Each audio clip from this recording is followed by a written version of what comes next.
One other thing I wanted to mention is everything that I water out in my backyard comes off of this hydrant here, and I have a number of these that go different directions, and I'm going to do away with that. I'm going to hard plumb this thing with PVC so there's no chance of ever blowing a hose because I have a lot of water pressure. And then I will have one hose, I'll have shutoffs here that go all the way along with PVC. And first thing I'm going to do is take this hose off and disconnect everything and set all these aside. I have my saw to cut the PVC pipe, paper towels for the glue. I also have a drill with the Phillips head in it with the screws for attaching the pipe to the wood. These two pieces of wood stakes I made to drive in the ground. You'll see what I'm talking about later. And these are all of my parts. I have a number of elbows, 6 of them. I have 7 ball valves here. These are my connectors. And you'll see how this goes in a while. And then I have 7 T's, and then these convert from PVC to garden hose type. These are the holders that will go into the piece of wood, these little things here. I have my glue, pipe tape, tape measure. I also have a 10-foot section of 1/2 inch PVC. I decided to go 1/2 inch on all this stuff. I have a hammer for driving the stakes. So anyway, I have a lot of stuff here. First thing I need to do, this comes out of the faucet, which is right down there. And so I'm going to put pipe tape on this and put this on. I will put pipe tape on this one and screw this fitting to it. This takes it from garden to PVC, and that will be sticking out of the bottom of the hydrant. I'll measure the distance and cut a piece of PVC pipe that slides in here and also slides in here, so that when it slides in, it's even with setting on my steps with a downhill grade. I want to make sure it does drain downhill. So I'll probably keep it up in the air just a little bit, and then it'll go downhill, and then from there it'll have to go down over the step with another one. So I'm going to go ahead and cut a little piece of PVC pipe in here, measure that, and I'm using the PVC glue. Make sure you don't get your fingers on it, oils and stuff. And I'll get that piece in there and put on, and then I'll just have to measure myself around and just keep working my way to the end. I need 4.5 inches to go from there down to my first elbow. My elbow is up just a little bit. The step is level. I want it to be so the water runs downhill. So I have marked 4.5 inches on my piece of PVC pipe here, if I can get it to focus in. And I'm going to go ahead and cut that off. Then I will use the PVC glue, and I will glue an elbow onto the end of this fitting right here. And then I will glue this into that, and that'll be the start of the process. Okay, I have this PVC glued in here, and then also in this fitting. I made sure this is up in the air a little bit, so this is a downhill, so the water drains. And then it's also square, so it's even with side of the house. So what I need to do is go from there to here and cut a piece of PVC here. And then I will have to go down and make another turn. So I'll measure that distance and get that glued in there. I wanted to mention that as you do this, make sure you dry fit all of your joints first before you glue them, because once you glue them, you'll never pull them apart. So dry fit everything, which is what I'm going to do, and I'll dry fit it all the way across, get everything set up, and then I will take everything apart and glue it. Okay, I have everything dry fitted from my hydrant down, and that's a downhill grade to there. And then right there in the middle, as you can see back in there, I have a ball valve that'll shut that off.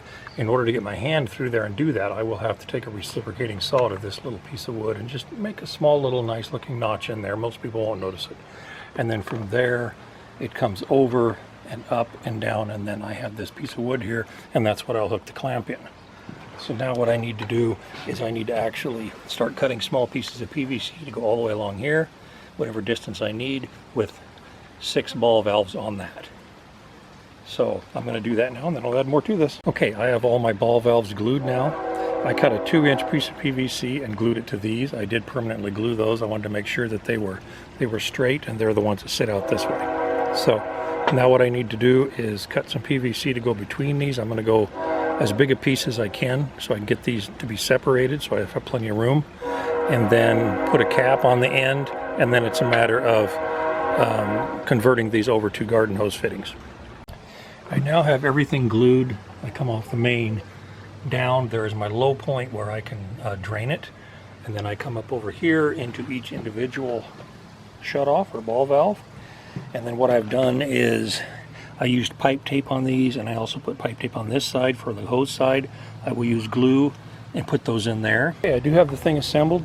The only thing I'm missing is I didn't pick up enough 1/2-inch PVC pipe. I could have shortened these between, but I wanted to have plenty of room between them, and I'm going to need, like a 2-inch piece here, here, here, and there in order to hook those other couplings onto it. So, but for now, I do have it all glued together. Everything's been cemented. These are all off.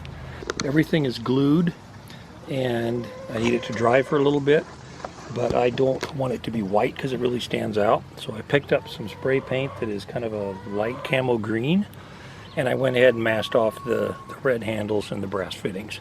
So I have a piece of drop cloth I'll put underneath it, kind of around it, so I don't end up painting my steps or my house or anything like that. And I will paint this, and then once it's dry, I'll put it together and it should be good to go. I have the thing sprayed with spray paint now, and it is completely done. It looks a lot better than when it was white. It kind of blends in that way and goes all the way over here to the house. One thing you can do is, like, there's a little spot here that's a little bit white. You can shake up the spray can, spray it into the lid, and then use a brush and just touch up any spots. Like there's a little spot right here. So I'll touch that up with a brush, but I'll give this a full 24 hours before I do anything with it. Okay, I thought I'd add one more piece to the end of this now that I'm completely done. Everything is painted, everything is on, the water's on and everything. I have, this one is for the hand wand in the greenhouse. This is for the watering system in the greenhouse. This one here is my soaker hose, which does my garden, and I have it set on a timer to go off at 2 o'clock or 1 o'clock in the afternoon for an hour. I picked up this dual timer today, and what this does is that one there on the left does the north half of the yard, the one on the right does the right half of the yard. I have the left one set to go off at 5 a.m. for 30 minutes and 6 a.m. for 30 minutes on the other one. This here is my hose that I can add water to the pond with. I can use a spray wand on flowers or whatever. And then this is just a short hose for filling the chicken waterer. So it is hard plumbed in there, so it will not leak. So I'm glad I painted it because the white was kind of ugly. And I think all in all, the plumbing stuff cost me about $75. This timer's $25, this one's $35, so that's $135. You know, which it sounds like quite a bit, but I never have to worry about watering my backyard again. It will automatically do it, and I didn't have to put in an underground sprinkler system. So anyway, there we are, Studnik Aquatics. Thanks for watching.